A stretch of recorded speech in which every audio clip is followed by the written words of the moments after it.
Wali Allah ini, bernama Abdullah bin Mubarak, sedang melakukan perjalanan menuju Tanah Suci. Di tengah jalan di daerah Kufah, ulama ini melihat ada perempuan yang sedang mencabuti bulu itik. Abdullah bin Mubarak menduga bahwa itik itu adalah bangkai. Beliau pun bertanya kepada perempuan itu hasil sembelihan halal, atau bangkai? Ini bangkai dan aku memakannya bersama keluargaku, jawab perempuan itu. Abdullah bin Mubarak heran, mengapa di Kufah bangkai dikonsumsi. Beliau mengatakan kepada perempuan itu, bahwa makanan yang disantapnya adalah haram.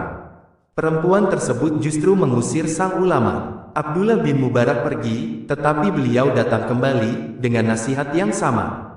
Sampai suatu hari si perempuan tersebut menjelaskan keadaan yang sebenarnya. Aku punya beberapa anak. Sudah 3 hari ini aku tidak mendapatkan makanan untuk kuberikan pada mereka.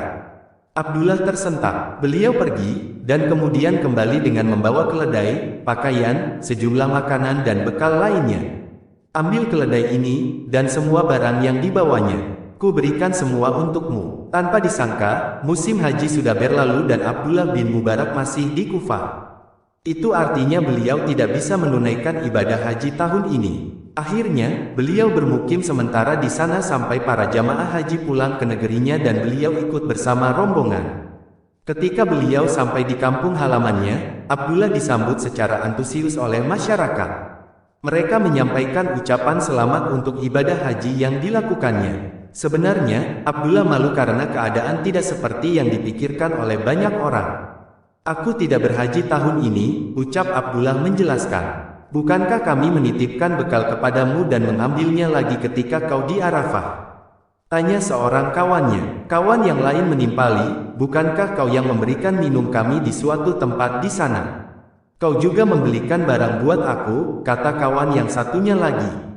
Abdullah semakin kebingungan, karena beliau memang sama sekali tidak ke Tanah Suci. Aku tidak paham kalian bilang apa. Aku tidak berhaji pada tahun ini, tegas Abdullah bin Mubarak. Abdullah pun tidur dalam keadaan masih kebingungan. Tetapi dalam mimpinya beliau mendengar suara, "Hai Abdullah, Allah menerima amal sedekahmu. Dia mengutus malaikat menyerupai sosokmu dan menggantikan dirimu menunaikan ibadah haji." Begitulah kisah Yabek diambil dari kitab An-Nawadir karya Syekh Shihabuddin Ahmad Ibn Salama Al-Qulyubi. Wallahu alam.